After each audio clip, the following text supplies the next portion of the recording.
10%. I want American dream growth. Lots of new businesses, well-paying jobs, and American leadership in new industries, like clean energy and biotechnology. Unless we restore robust economic growth, we'll be stuck in this economy for years, and nothing we do will solve the longer-term debt problem, regardless of how we try to do it. In short, we've got to get America back in the future business. Part 1. Where we are. Chapter 1. Our 30-year anti-government obsession. I decided to write this book after the 2010 midterm election, not because my party took a beating, but because of what the election was about. The bad economy, the high cost of keeping the recession from falling into full-scale depression, the fact that the recovery had not yet begun to improve many lives. All these ensured that anger and anxiety would be at high tide on Election Day, and that's always bad news for the party in power. What troubled me is that with so many people hurting and so many challenges to be faced, the election season offered few opportunities for a real discussion of what went wrong, what the President and Congress had actually done or failed to do in the previous 2 years, what the two parties proposed to do in 2011 and 2012, and what the likely consequences would be in the short and long runs.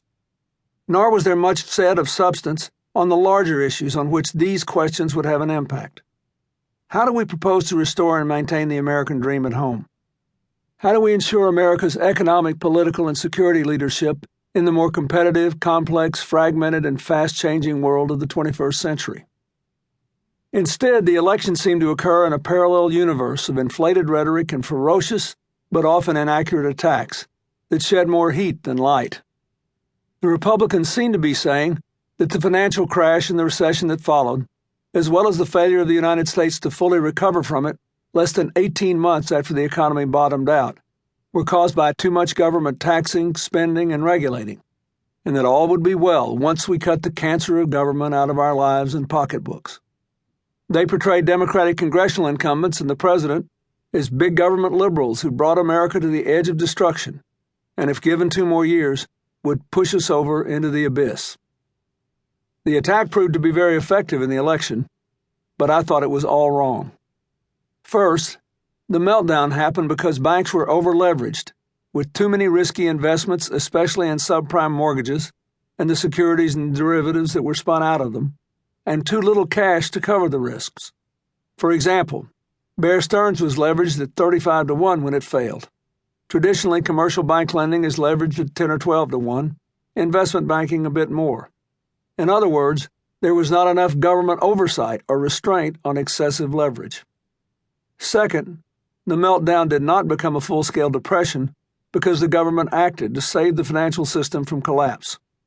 The Federal Reserve made massive investments of about $1.2 trillion to stop the financial collapse, including buying securities and guaranteeing loans. The often derided Troubled Asset Relief Program, TARP, was originally authorized to spend up to $700 billion and spent a bit over $400 billion. Most of the TARP money has been paid back, with only $104 billion still outstanding.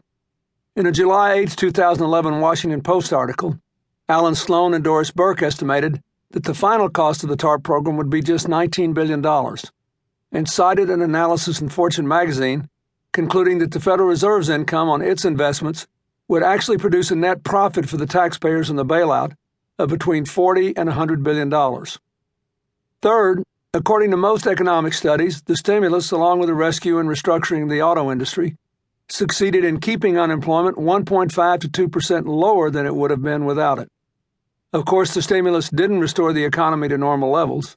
It wasn't designed to.